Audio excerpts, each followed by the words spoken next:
Hello, good morning. I hope you're having or have had a beautiful, wonderful, blessed day. Um, going to attempt to read 15 to 16. I'm not going to play around here because my phone is dying. Pray today. Yeah. About anything you need to pray about in your own life. But also about anybody being persecuted as a slave, sex trade.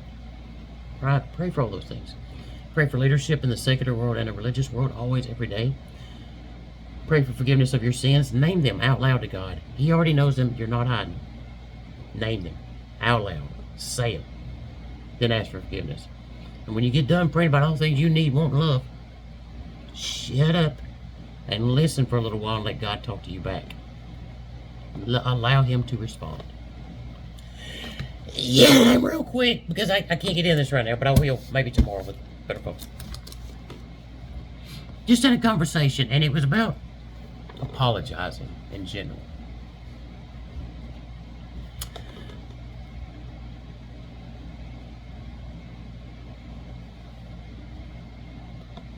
Jesus Christ never sinned. And yet he said, I'm sorry to people. Because he couldn't help them the way he wanted to. Could he have? Yeah. But because of what was happening, right? There's certain people that Jesus would have liked to have saved. And he tells the people around him that he's sorry that he didn't. But he couldn't at the time, you see. My point is, if the most perfect being to ever walk the face of this earth said, I'm sorry, we all, sure as shooting, need to say I'm sorry on a regular basis. Don't go through your day and know in your heart that you've done something to anyone, I don't care how slight it was, that might have hurt their feelings or just been unnecessarily mean or blunt or... Don't go through your day knowing you did that without going to that person going, hey, if it's something minor, fine, it could be a minor apology. Go to them and be like, hey, man, I'm sorry about that. I shouldn't have said it that way. That's good enough. But if it's more than that, if you've really hurt that person emotionally, right? If you've said something that you know good and well, when they went away from that conversation, they went away hurt. What are you doing by not going to them and saying, I'm sorry? Protecting what? Your pride?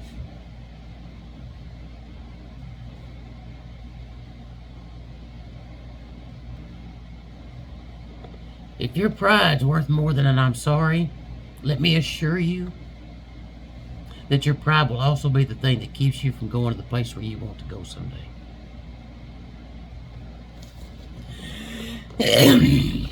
15 and 16, or the best we can. Here we go. The Lord spoke to Moses, speak to the Israelites and say to them, when you enter the land that I am giving you for the settlements, if you make to the Lord an oblation from the herd or from the flock, either a burnt offering, a sacrifice to fulfill a vow, or as a voluntary offering, or for one of your festivals, to produce a pleasing aroma for the Lord, the one presenting the offering shall also present to the Lord a grain offering, a tenth of a measure of bran flour mixed with a fourth of a hin of oil, as well as wine for a libation, a fourth of hin. You will do this with the burnt offering of the sacrifice for each lamb. Alternately, for a ram you shall make a grain offering of 2/10 of a measure of bran flour mixed with a third of a hin of oil, and for a libation, a third of a hin of wine, thereby presenting a pleasing aroma to the Lord. Boy, he talks about wine a lot for the guy that don't want you to drink any.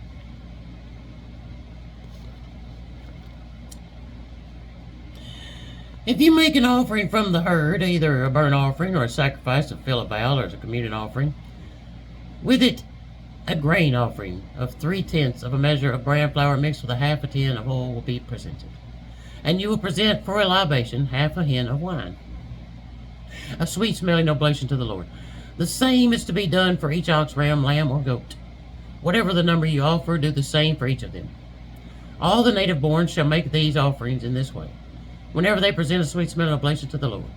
Likewise, in any future generation, any alien residing with you, or anyone else in your midst, who presents an oblation of pleasing aroma to the Lord, must do as you do.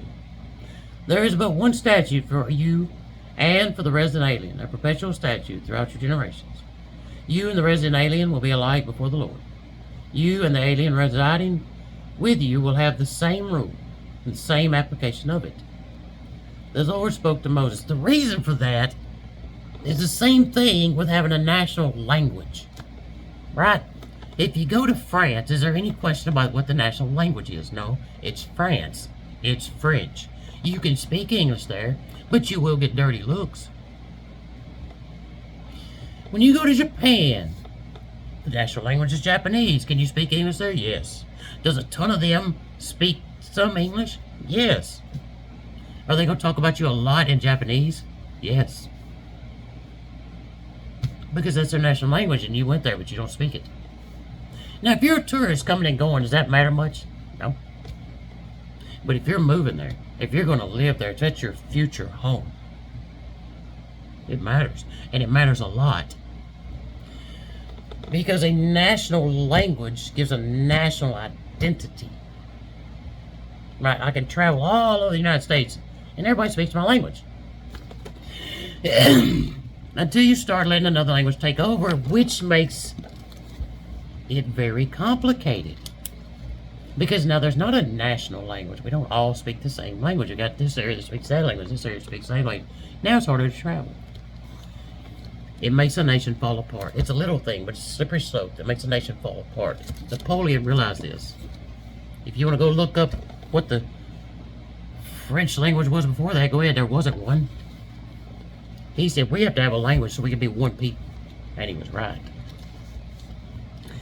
Anyway, the Lord spoke to Moses. Speak to the Israelites and say to them, when you enter the land into which I am bringing you and eat the bread in the land, you shall offer the Lord a contribution. A round loaf from your first batch of dough you shall offer as a contribution.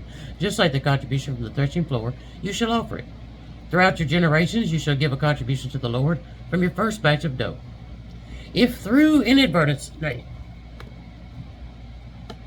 Anyway, I'm not going to... I'm sorry. If through inadvertence you fail to do any of these commandments, which the Lord has given to you, and to Moses, anything the Lord commanded through Moses, from the time the Lord first gave the command down through you, through your generations, if it is done inadvertently without the community's knowledge, the whole community shall sacrifice one bull from the herd as a burnt offering of pleasing aroma to the Lord, along with this prescribed grain offering and libation, as well as one he-goat as a purification. Then the priest shall make atonement for the whole Israelite community, and they will be forgiven. Since they did it by accidente, inadvertence, and for their inadvertence they have brought their offering, an oblation to the Lord, as well as their purification offering before the Lord. Not only the whole Israelite community, but also the aliens residing among you shall be forgiven, since the inadvertent fault affects all the people. If it is an individual who sins inadvertently, this person shall bring a yearling she-goat as a purification offering, and the priest shall make atonement before the Lord for the one who erred. Since the sin was inadvertent, make an atonement for the person to secure forgiveness. You shall have but one rule for the person who sins inadvertently, whether a native-born Israelite or an alien living among you. But anyone who acts defiantly, whether a native-born alien or a native-born or an alien, who reviles the Lord, and they shall be cut off from among the people. For having despised the word of the Lord and broken his commandment, he must be cut off entirely and bear the punishment. While the Israelites were in the wilderness, a man was discovered gathering wood on the Sabbath day. Those who caught him at it brought him to Moses and Aaron and the whole community. But they put him in custody, for there was no clear decision as to what should be done with him. Then the Lord said to Moses, this man shall be put to death. Let the whole community stone him outside the camp. So the whole community led him outside the camp and stoned him to death, as the Lord had commanded Moses. For gathering wood on the Sabbath. We have it awfully easy. All we got to do is pray every day, talk to God, read the Bible, live the way he tells us.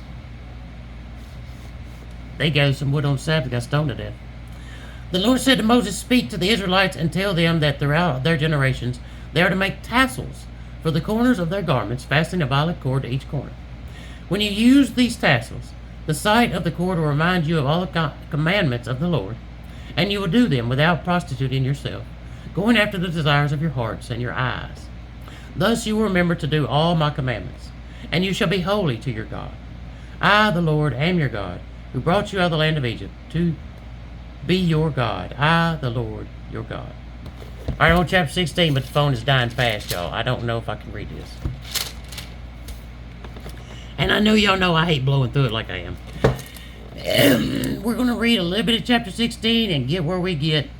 And when the phone dies, I'll just stop. Korah, son of Izhar, son of Kohath, son of Levi, and the Reubenites, Dathan and Abiram, sons of Eliab, and On, son of Peleth, son of Reuben, took 250 Israelites who were leaders in the community, members of the council, and men of note, and confronted Moses. They held an assembly against Moses and Aaron, and they said, "You go too far. The whole community, all of them, are holy. The Lord is in their midst. Why, then, should you set yourselves over the Lord's assembly?" When Moses heard this, he fell prostrate.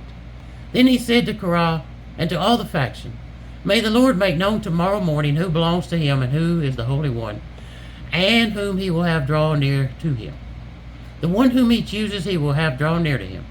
Do this, take your censers, Korah and all his faction, and put fire in them, and place incense in them before the Lord tomorrow.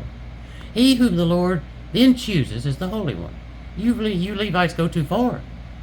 Moses also said to Korah, "Hear now, you Levites. Are you not satisfied that the God of Israel has singled you out from among the community of Israel to have you draw near him and maintain the Lord's tabernacle, and to attend upon the community and to serve them? He has allowed you and your Levite kinsmen with you to approach him, and yet you seek the priesthood too? Is it therefore against the Lord that you and all your faction are conspiring? As for Aaron, what has he done that you should grumble against him?" Moses summoned Dathan and Abiram, sons of Eliab, but they answered, "We will not go. Are you not satisfied that you have brought us here from a land flowing with milk and honey to have us perish in the wilderness, that now you must also lord it over us? Far from bringing us to a land of flowing milk and honey, or giving us fields and vineyards for our inheritance, will you gouge out our eyes? No, we will not go." Then Moses became very angry and said to the Lord, "Pay no attention to their offering. I have never taken a single donkey from them, nor I have wronged any one of them." Moses said to Korah, "You and all your factions shall appear before the Lord tomorrow, you and they and Aaron too. Then each of you take his own censer, put incense in it, and bring it before the Lord. 250 censers, and you and Aaron, each with his own censer, do the same." So each of them took their censers, and laying incense on the fire they had put it in, they took their stand by the entrance of the tent of meeting along with Moses and Aaron. Then, when Korah had assembled all the community against them at the entrance of the tent of meeting, the glory of the Lord appeared of the entire community, and the Lord said to Moses and Aaron, "Stand apart from the community, that I may consume them." But they fell prostrate and exclaimed, "O God, God of the spirits of all living creatures, if one man sins, will you be angry with the whole community?" The Lord answered Moses, "Speak to the community and tell them, withdraw from the area around the tent of Korah, Dathan, and Abiram." Moses, followed by the elders of Israel, arose and went down to Dathan and Abiram, then spoke to the community, "Move away from the tents of these wicked men, and do not touch anything that is theirs. Otherwise you too